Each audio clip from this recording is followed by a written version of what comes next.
Go ahead and get the Explorer started since there's more stuff to get covered and over here. First, real quick, I've done a lot. Okay, since that last video I've done, as you can see, one of the probably the most glaring differences is I have the Halo LED headlights right here. I don't have HIDs in them. Maybe later down the road. I'm not really too concerned with it right now, since I'm someone who really likes to take care of things early, especially on this vehicle. I just went ahead and replaced them. I love the look on the black casings. I was in a debate of whether to go chrome or black, but I'm happy with what I got. I went with the black. And really, after getting into it, it wasn't too hard to install. What you may want to do to get them snugged in, there's some fiberglass in the back under here that kind of gets in the way because they were made for the stock headlights. You may need to take a saw and saw part of it off to get these snugged in right so they have that factory fitment look. But I do have the silver stars in here, which is a little bit better than stock halogens. And the other thing I've done, this is simply for looks, is I went ahead on eBay and got 2011 50 Mustang emblems. I really like the look on it now. A lot of people said I should go ahead and get rid of the V8 and XLT. I haven't really decided if I'm going to yet, because me personally, I've already gotten used to the way it looks now. Some people at first might think that's too much, but really it's not that big of a deal.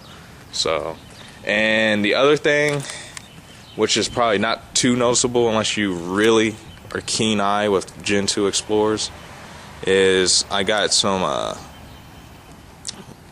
Monroe air shocks for the back, and I got the back end heightened just a little bit. That way it gives it a leveled look with the rest, especially considering Gen 2 Explorers have that traditional rear end sag that's pretty common on them. And these shocks, since you use pretty much compressed air, like at a gas station or whatever, when you fill your tires, you pretty much, I put the valve, I'll show you guys real quick. We put a little hole and we put the valve back here so it's easy access when you're at the gas station, at the air pump. Just go right in here, bring your gauge, measure your air, let air out, put air in. The more air you put in, the higher the back end seems to rise. And now the back end is leveled. It doesn't have that sag. It looks like it's, butts dragging down the highway. I like them. They should last quite a long time. And let's see, it's different. You can see right there, they're pretty beefy too. You got the little air lines going to it. There's the other one. Let's see. That was a pretty cool mod I did. And what's coming up next before the big engine project, well, I'll tell you about that in a second, is I'm gonna go ahead and get these repainted here pretty soon. I'm gonna have them sandblasted, and then I'm gonna go ahead and shoot some new paint on them. I'm still trying to find the exact match for this color. It's an accent color.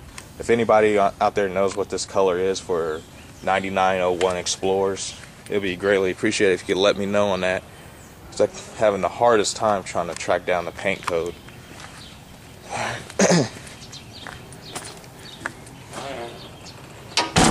Actually, I'm gonna get to the sound system here in a second, since people want to see more of that.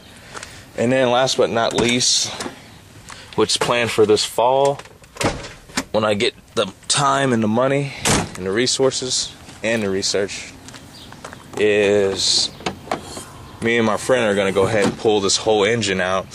We're going to redo everything from the bottom up. Pretty much new bearings, oil pump, water pump, rings, gaskets, all that good stuff. But at the same time, I'm looking for an aftermarket camshaft to put in here to give it that lopey idle just like the Mustang, and to give it a little bit more low end power. But I'm trying to research on what would be a good cam for a truck application. It can't be the same as a Fox body, because Fox body is a lighter car. It needs to be something good for a 4,400 pound vehicle. So that's going to be one of the things I'm going to do. Probably replace a lot of valve train parts are going to have to be replaced along with that. So it should be a pretty fun project. I'm looking forward to it. And this truck runs great as it is now. I mean, it might have a slight valve seal or valve seat leak, but it's nothing too bad at all, really. It just might give you that oily smell when running sometimes. Just not too bad. Let's see. It's got the Torque Monster headers, as you guys may have been familiar with. Seriously, if you guys own a 5.0 Explorer and you're doing other mods, you're wasting your time until you put these on.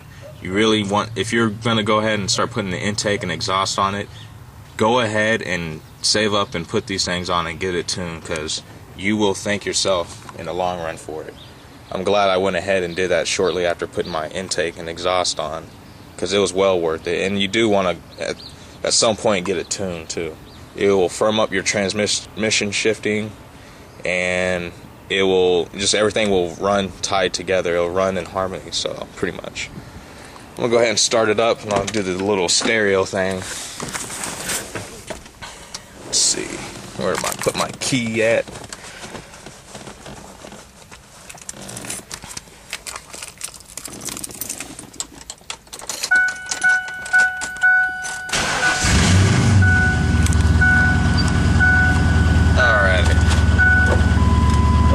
Good song that's not Michael Jackson.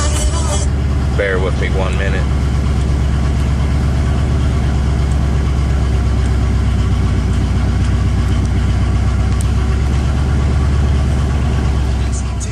Turn it up first and only right here. What y'all drinking on? What you want? What you need? What you having?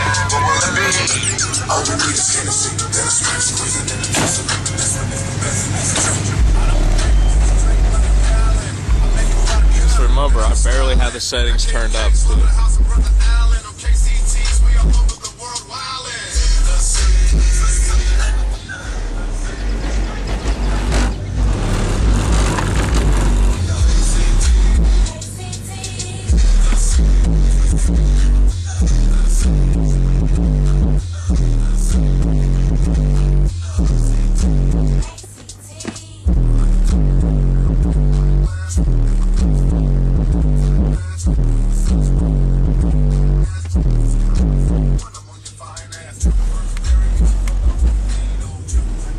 let's turn it up. What you want? What you need?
Want to give it a couple of revs, juice the battery up just a little bit, get a little bit of exhaust.